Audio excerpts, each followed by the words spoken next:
नमस्कार. आज आपण एका अशा प्रवासाबद्दल बोलणार आहोत जो खरोखरच अविश्वसनीय आहे.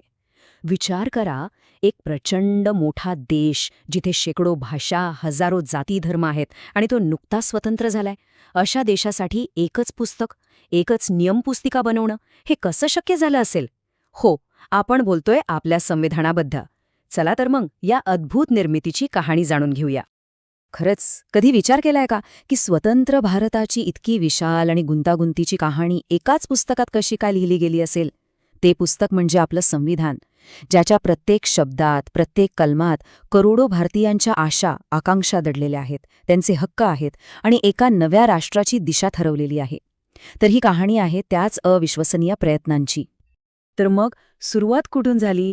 या प्रवासाचा पहिला टप्पा होता 9 डिसेंबर 1946, संविधान सभेची पहिली बैठक.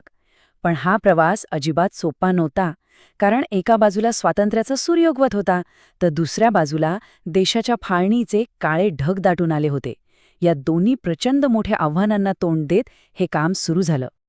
आणि बघा, फाळणीचा परिणाम किती थेट आणि मोठा होता. सुरुवातीला संविधान सभेत होते 389 सदस्य, पण फाळणीनंतर ही संख्या थेट 299 वर आली. म्हणजे विचार करा, तब्बल 90 सदस्य कमी झाले. का? कारण त्यांचे मतदारसंघ आता भारताचा भाग नव्हते, ते पाकिस्तानमध्ये गेले होते. किती मोठं स्थित्यंतर असेल हे. पण मग आला तो दिवस, 15 ऑगस्ट 1947, स्वातंत्र्याचा दिवस. आणि या दिवसानंतर सगळं काही बदललं. आतापर्यंत संविधान सभेवर जी काही ब्रिटिश सरकारची बंधनं होती ती सगळी संपली आणि आपली संविधान सभा बनली एक पूर्णपणे सार्वभौम संस्था. आता तिचं ध्येय एकच होतं, भारतासाठी भारतीयांनी भारतीयांचं संविधान तयार करणं. आता सार्वभौम किंवा सोव्हरेन हा शब्द आपण ऐकला, पण याचा नेमका अर्थ काय? सोप्या भाषेत सांगायचं तर आता संविधान सभेला कुणाचीही परवानगी घेण्याची गरज नव्हती. ती कोणत्याही बाह्य नियंत्रणाशिवाय, म्हणजे ब्रिटिशांच्या हस्तक्षेपाशिवाय स्वतःच्या इच्छेनुसार भारताचं भविष्य ठरवण्यास स्वतंत्र होती. निर्णय घेण्याची ताकद आता पूर्णपणे आपल्या लोकांच्या हातात आली होती. आणि एक इंटरेस्टिंग गोष्ट म्हणजे ही संविधान सभा एकाच वेळी दोन भूमिका साकारत होती. हो, 2 भूमिका. जेव्हा सभेचं काम संविधान बनवण्याचं असायचं तेव्हा अध्यक्षस्थानी असायचे डॉक्टर राजेंद्र प्रसाद. पण जेव्हा हीच सभा देशासाठी कायदे बनवण्याचं काम करायची, म्हणजे एक प्रकारे तात्पुरती संसद म्हणून काम करायची, तेव्हा अध्यक्ष असायचे जी.व्ही. मावळंकर. म्हणजे बघा, एकच संस्था पण 2 महत्वाच्या जबाबदाऱ्या. आता एवढं मोठं काम म्हणजे संपूर्ण देशाची घटना लिहिणं, हे काही 1-2 लोक मिळून करू शकत नाहीत, बरोबर? म्हणूनच एक खूप चांगली रणनीती वापरली गेली. हे संपूर्ण काम छोट्या छोट्या समित्यांमध्ये म्हणजे कमिट्यांमध्ये विभागण्यात आलं. प्रत्येक समितीकडे एक विशिष्ट विषय होता आणि त्यावर सखोल काम करण्याची जबाबदारी होती. उदाहरणार्थ, काही प्रमुख समित्या होत्या, जसं की सुकाणू समिती, ज्याचे अध्यक्ष होते स्वतः डॉक्टर राजेंद्र प्रसाद. मग होती संघराज्य अधिकार समिती, जवाहरलाल नेहरूंच्या अध्यक्षतेखाली. प्रांतिक घटना समितीची जबाबदारी होती सरदार वल्लभभाई पटेलांवर. मूलभूत हक्कांसाठीची सल्लागार समितीही त्यांच्याकडेच होती. या सगळ्या समित्या आपापलं काम करत होत्या, पण या सगळ्यांच्या कामाला एकत्र करून त्याला एका पुस्तकाचं स्वरूप देणारी एक समिती होती, जी या सगळ्यात सर्वात महत्त्वाची ठरली. हो, ती समिती होती मसुदा समिती, म्हणजेच द ड्राफ्टिंग कमिटी. या समितीवरच ती सगळ्यात मोठी जबाबदारी होती. वेगवेगळ्या समित्यांनी केलेल्या कामाचा अभ्यास करून त्यातून संविधानाचा पहिला मसुदा म्हणजे पहिला ड्राफ्ट तयार करणं, सगळ्यात कठीण आणि सगळ्यात महत्त्वाचं काम. आणि म्हणूनच या समितीच्या सदस्यांना खऱ्या अर्थाने घटनेचे शिल्पकार म्हटलं जातं. ही समिती 29 ऑगस्ट 1947 रोजी स्थापन झाली आणि तिचं नेतृत्व केलं एका अशा व्यक्तीने ज्यांचं नाव आपण आजही मोठ्या आदराने घेतो, भारतीय राज्यघटनेचे शिल्पकार म्हणून. तर या मसुदा समितीचे अध्यक्ष होते डॉक्टर B.R. आंबेडकर. त्यांच्यासोबत होते N. Gopalaswami Ayyangar, Alladi Krishnaswamy Ayyar, doctor K.M. Munshi, Syed Mohammad Sadulla.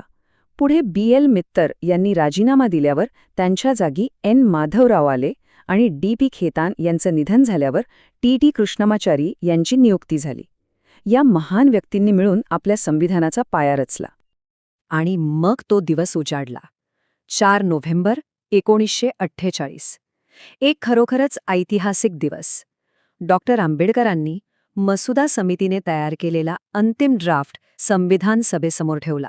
आणि फक्त ड्राफ्ट नाही ठेवला, तर त्यासोबत एक असा अभ्यासपूर्ण आणि दूरदृष्टीचं भाषण दिलं, जे आजही एक मैलाचा दगड मानलं जातं. आणि त्या भाषणात त्यांनी एका खूप महत्त्वाच्या संकल्पनेवर जोर दिला, ती म्हणजे घटनात्मक नैतिकता किंवा कॉन्स्टिट्यूशनल मोरॅलिटी. याचा अर्थ काय? याचा अर्थ असा की फक्त संविधानात लिहिलेले कायदे पाळणं म्हणजे सगळं काही झालं नाही. त्या कायद्यांच्या मागे जी लोकशाहीची भावना आहे, जी मूल्य आहेत, त्यांचा आदर करणं आणि ती आपल्या वागणुकीत आणणं हे त्याहूनही जास्त महत्त्वाचं आहे. तर मसुदा तर सादर झाला, पण इथून पुढे सुरू झाला खरा लोकशाहीचा उत्सव. म्हणजे त्या मसुद्यावर झालेली चर्चा, वाद, विवाद आणि मग त्यातून सहमतीने काढलेला मार्ग, हा संपूर्ण प्रवास होता संविधानाच्या स्वीकृतीकडे जाणारा.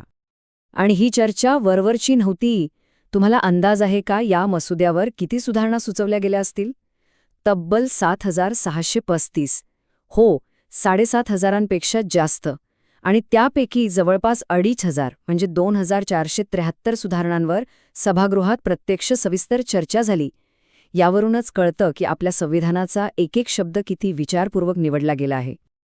तर हा शेवटचा टप्पा कसा होता त्यावर एक नजर टाकूया. फेब्रुवारी 1948 मध्ये पहिला मसुदा प्रकाशित झाला. मग नोव्हेंबर 1948 पासून त्यावर सखोल चर्चा सुरू झाली. त्यानंतर 26 नोव्हेंबर 1949 हा दिवस आला, ज्या दिवशी आपली घटना स्वीकृत झाली.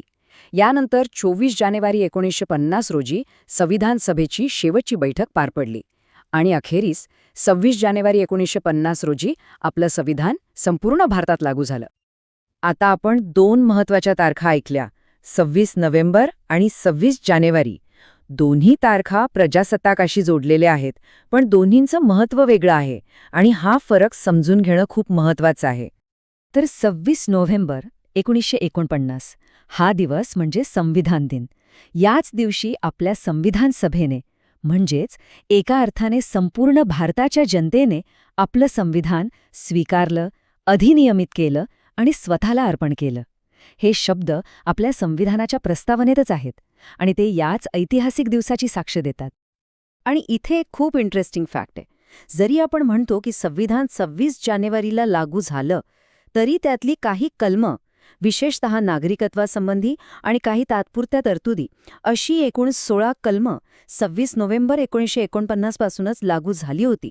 म्हणजे काही भाग लगेचच अंमलात आला होता. आणि मग आला तो दिवस 26 जानेवारी 1950. हा तो दिवस आहे ज्या दिवशी संविधानाची संपूर्ण अंमलबजावणी झाली, उरलेली सगळी कलमं लागू झाली आणि भारत खऱ्या अर्थानं एक सार्वभौम, समाजवादी, धर्मनिरपेक्ष, लोकशाही प्रजासत्ताक बनला. आणि म्हणूनच याच दिवसाला आपण आपला प्रजासत्ताक दिन किंवा रिपब्लिक डे म्हणून साजरा करतो. तर हा होता आपल्या संविधान निर्मितीचा प्रवास, एका राष्ट्राच्या जन्माची कहाणी. पण जाता जाता एक प्रश्न नक्कीच मनात येतो की ज्या महान आदर्शांवर, ज्या मूल्यांवर आपलं संविधान आधारलेलं आहे, ती आदर्श आज आपल्या रोजच्या जीवनात आपण किती